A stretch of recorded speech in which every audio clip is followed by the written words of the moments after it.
Sandwiches are beautiful, sandwiches are fine. I like sandwiches, I eat them all the time. I eat them for my supper and I eat them for my lunch. If I had 100 sandwiches, I'd eat them all at once. I'm going to cut a tomato, no matter how soft it is. Serrated knives, especially these finer serrations? Yes. Yes. These work the best. This is weirdly like an old boning knife. But it works better.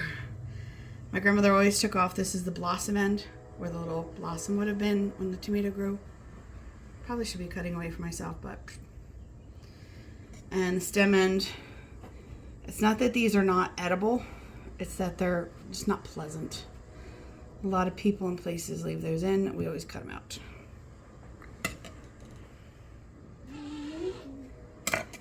And then it slices, it dices, it juliennes. And you can get super thin slices like that, or even thinner, with a good serrated knife. But we're having hoagies. I don't like super thick condiments on my sandwiches, but I don't want them too thin either. So just go along and slice.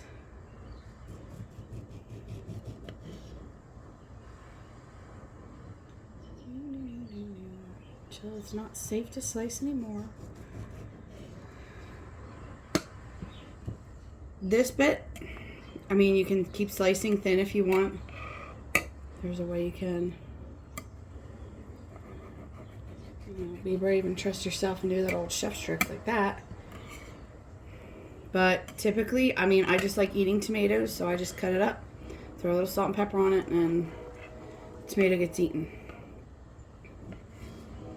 For storing it, a little bit of paper toweling in a nice container.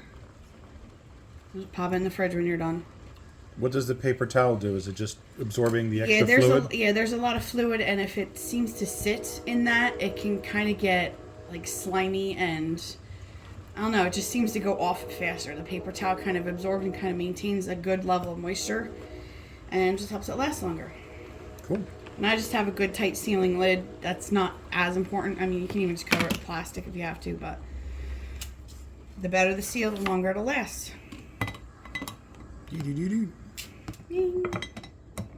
So that's that. Cool. Thank you, Sweetie. You're welcome. All right, more tips from a kid that grew up on a farm. Lettuce. When you're buying lettuce in the store, I don't know, it's not sponsored, so I don't want to really show it.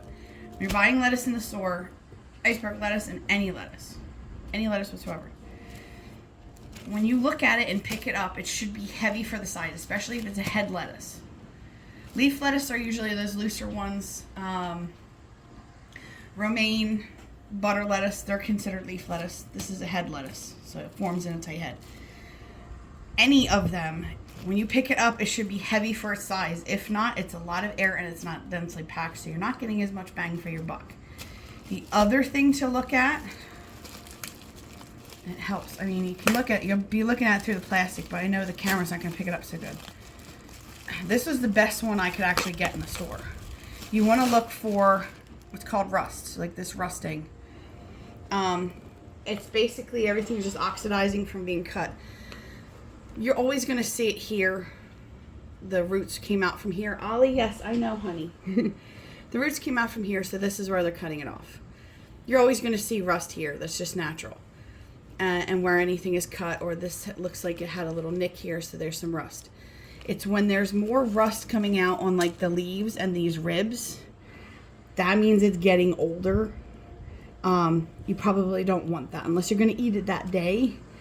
The quality has definitely gone down. The more rust you see out on the ribs and the leaves for any lettuce, whether it's head lettuce or leaf lettuce, that's going to be an indicator to age. This you should see. I mean, this can happen in like a day of being cut. That's fine. Watcha. So other than that, old school way of dealing with head lettuce, we want to get this core out. Better work this. Sometimes it works, sometimes it doesn't. Okay, ready? Mm-hmm. It's not going to do much damage. No, you got it. I can tell already.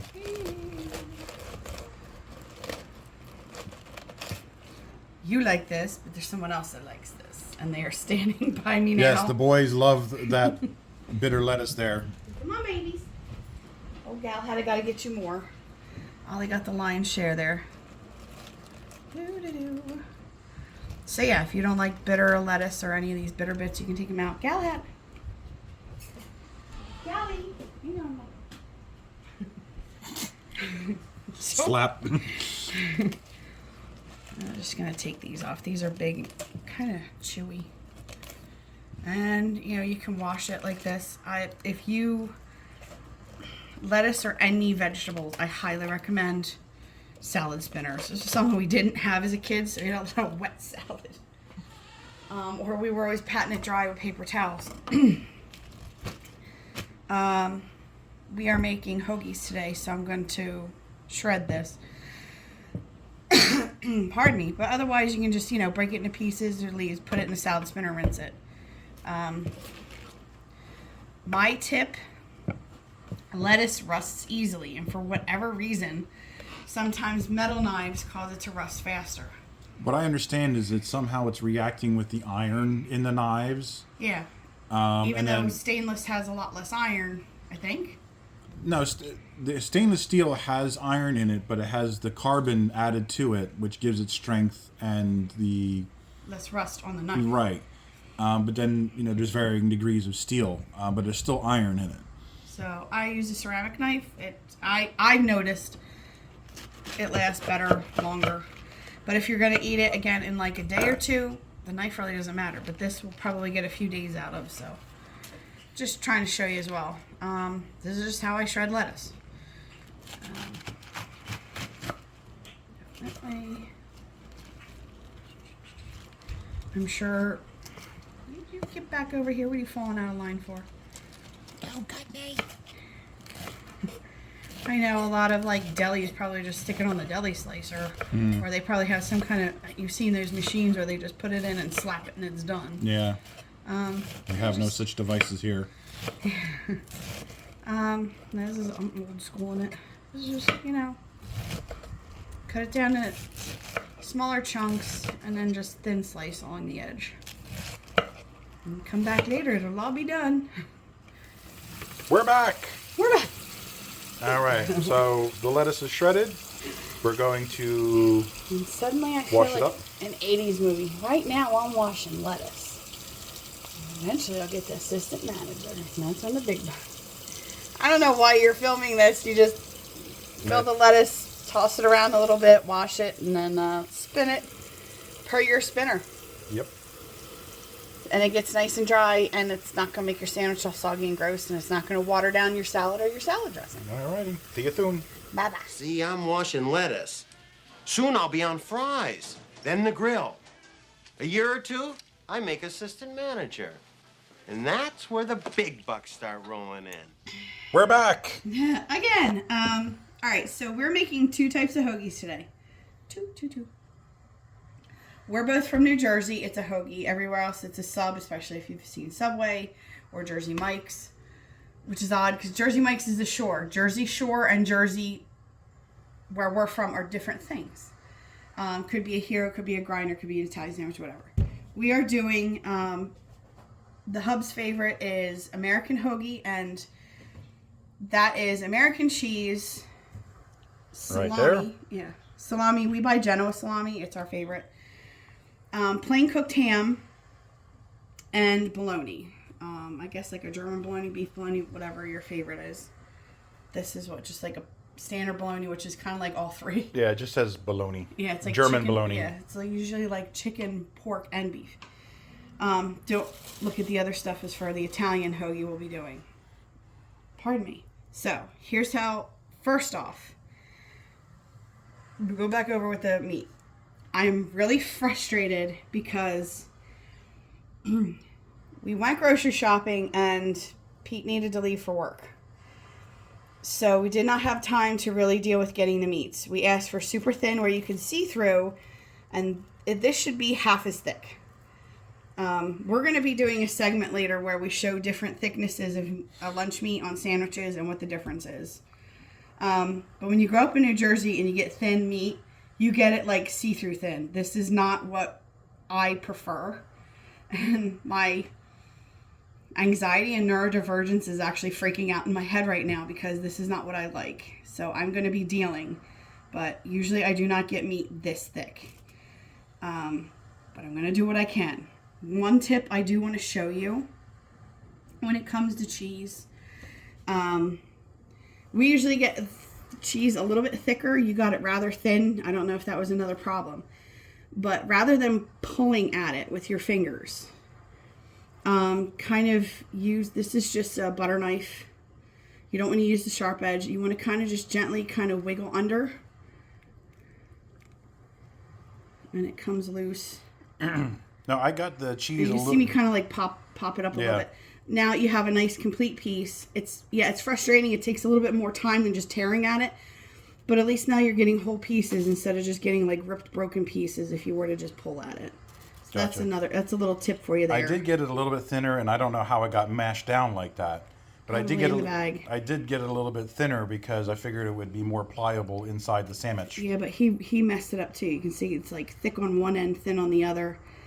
You know, and I understand people being afraid to use the machine. When I was growing up in high school, a few guys had they had jobs, part-time jobs at the local grocery store, and one of them was working in the deli and lost the tip of his pinky finger. So I do understand the hesitation of working with a deli slicer. It can be a dangerous tool. Yeah. So, American style hoagie, New Jersey American style hoagie. Omarosa's rolls. Again, we fight with this a lot being from Jersey. Yeah. And you can even talk to people who are from Philly, like that Central Jersey, Central Pennsylvania. And I'm sure you all know it. The base has to be right or it gets off. It all starts with the bread. Yeah, so, you know, these are Omarosa's rolls. I think there's a few others that you can get. They're soft but chewy. There's like a crust, but it's thin and it's not crunchy. Because it needs to be dense enough. See inside, it needs to be dense. It should be soft, but it needs to be dense to hold everything. I'm not saying anything that you get that's softer is wrong.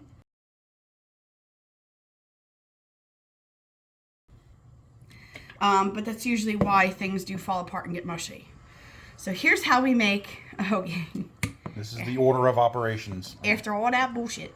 And I learned this from like our local hoagie shop growing up, Little King. It was awesome. They're still there in Hamilton, New Jersey.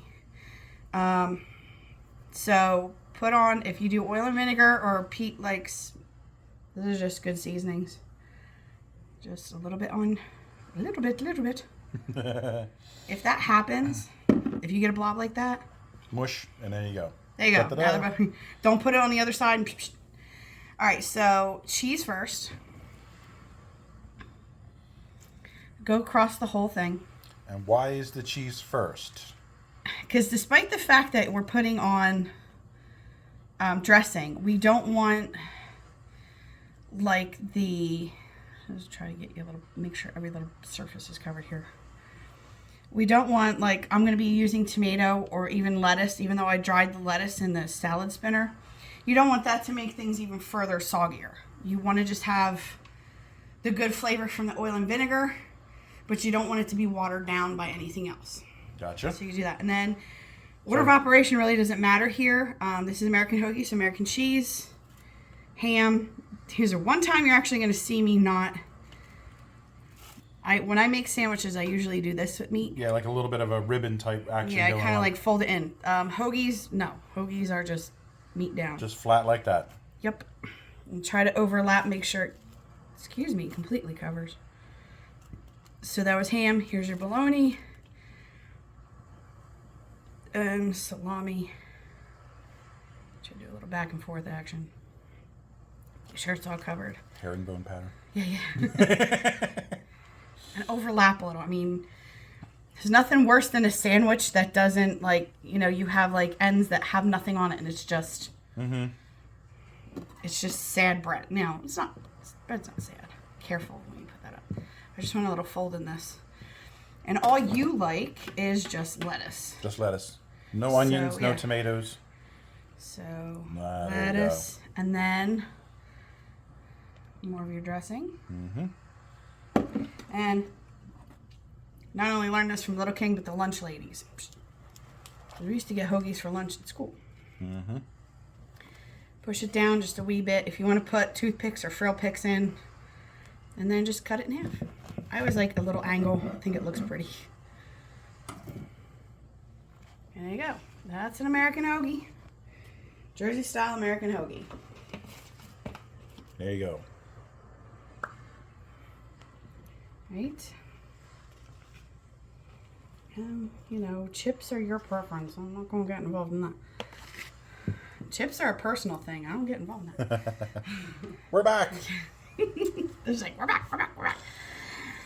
Okay. And I know everybody's going to say, wow, she's really over opinionating on just freaking lunch meat and how to make a sandwich. I'm sorry. It could be a neurodivergent thing. It could be an Italian-American thing. It could be, I don't know, millions of other things. But if I'm doing it right, and I want to make sure you understand. I don't do salad dressing, and I do an Italian hoagie. The only difference in this Italian hoagie than the one I grew up on is typically it was pepper ham. But to make things easier and less confusing, we just got plain cooked ham. Pepper ham, the only thing is around the edge, it's like caked with black pepper. Yeah, there's no mistaking it. You can clearly see there's and I'm sorry. It's the ground black pepper coated all over there, looking like poppy seed bagel almost. Yeah. That thick. But it's not strong. I mean, because it's so thin on the edge of the slice. Right. It doesn't make it strong, but it gives a little extra something. I do oil and vinegar. Oil is your choice. I'm using avocado oil, a neutral oil, or if you just like olive oil, whatever you have. Again, I put a little bit on the roll. Wow, too much. You don't want too much on the wrong end. Tilt and squish. And we're good. And I have to remember, I think it's on the bottle how to do this. No, it's not. I use red wine vinegar or balsamic vinegar. Because I just think it's got a better taste for Italian hoagies, and this is classically what I've had. So I don't want to just, If I were to get a hoagie out at a shop, red wine vinegar. I would prefer red wine vinegar as well because most likely I'm not going to get an Italian dressing that I would normally like on my hoagie. Yeah. So if we're always eating it there or eating it out, then yeah, I would definitely prefer the red wine vinegar. Otherwise, if we're taking it home, order it dry, nothing. Yeah, come back here and then put the dressing on, and you're good to go. You can order dry with the oil and vinegar on the side. This keeps it from getting soggy, especially if you're eating it later. Yeah. Nobody wants to eat a ball of wet bread that's mush. I mean, if you can stand that, go ahead. But all right, this way I believe is pour, and this way makes little drips. Let's show you. So there's the slit, up and down. It would pour out. I can still use that. But if you do sideways, it just drips out. A lot of these bottles used to tell you that on the side. They don't anymore. But, the more you know. And you seem to use a lot more of this than I normally would. I like things a bit more vinegary than you. Even the oil, I have a tendency to go lighter on that if it were up to me. All right, so Italian hoagie, provolone. Mr. Provolone.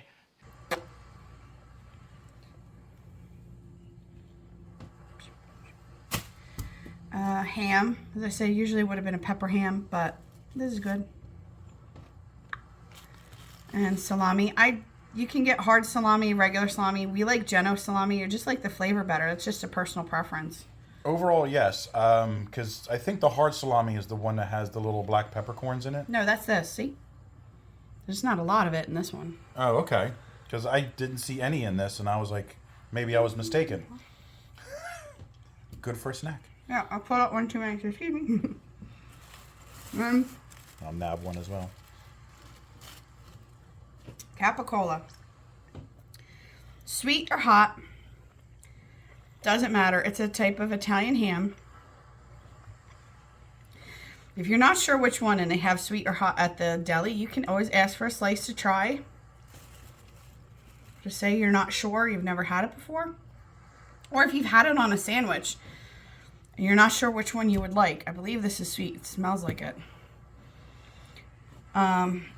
You know, you may have tried it, you just never tried it separately. So you have to see which one you like. And that's up to you if you want spicy or not. I mean, Gotcha. all right, so that's done. That's my meats for my Italian hoagie. I don't do pepperoni. A lot of people put pepperoni on. That's not a classic New Jersey thing, honestly. Not our area. I've never seen it. We grew up in central New Jersey, you know, kind of like a suburb between Trenton and Philadelphia. Well, I'm just outside. I was kind of in Trenton, yeah. And never, ever really saw pepperoni in an Italian hoagie. No. I think it's a bit strong. Unless you get it thin sliced. But you can get it in a deli. It's not the little ones like you would get on a pepperoni pizza. You ask for slicing pepperoni, you're getting something about like the size of this. Yeah, it's bigger. And it's actually nice when you use it for certain things, but in my opinion, it doesn't belong on a hoagie. All right, I'm not going to... tomatoes, I don't do a significant amount. I just do it along one side. They're showing up really red on the camera. They're really red in person. Some onion. As little or as much as you want. I sliced this last night. And my fridge has a bit of a smell to it. Judge smells. Okay. Lettuce. You can salt, pepper, and oregano. That's what a lot of sub and hoagie shops do. I think I'm good here. Because some people actually do the salt, pepper, even and oregano on the American ones too. If they do, it doesn't bother me, but I'd rather not have it. The salt, pepper, okay, but not the oregano. Did you need salt, pepper on your hoagie? We're going to stick it on. It's fine. No, I didn't even think of it until just now, so it's fine. And that. It's oozing.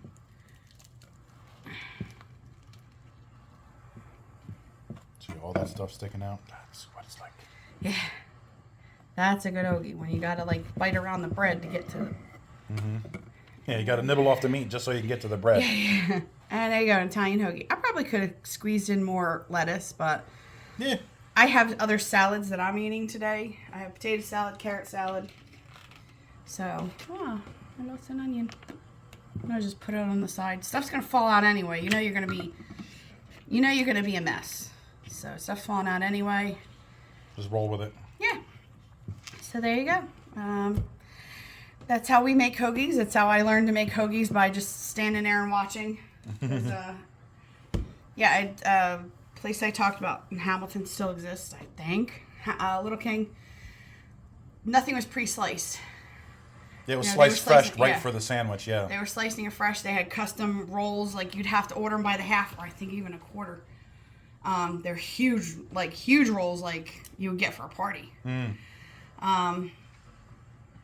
So they would like slice the roll open, slice what meat you wanted.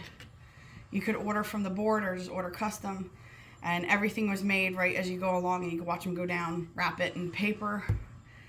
And you just had this big old bag of awesome coming home. So these are American style. That's an Italian style, but these are kind of Jersey, Central Jersey hoagies. And how to do them at home. I know you're probably like, duh, I should, but nuh-uh. Some people don't. I've even seen restaurants that put the tomato on the outside, and by the time it gets to you, it's a bit of sog. So, Gotcha. It's just my thing, and I hope it helps. I hope you enjoy, and have a lovely day. Have a good one. Are you going to show yourself eating it? Deviled eggs. Water. Nah. Grape soda, your favorite, with the hoagie? A staple of mine for a long, long time. In your childhood? Mm-hmm. Barbecue chips, is that the preferred for your... Yes, I always like barbecue chips with my hoagie. I don't need to see. Put that... My list over there keeps getting... My list of everything he's doing in the kitchen. All right, go ahead and taste it. Go on, eat it. He's got extra dressing over there just in case. Good? Childhood memories. Better than childhood memories. Thank you. Our last tip for a proper hoagie is if you think you have enough napkins, you don't. Always Sandwiches are beautiful, sandwiches are fine. I like sandwiches, I eat them all the time. All right, I eat so, them for my supper and I eat enjoy them your for my Sandos and enjoy your day. Talk to you guys later. Bye.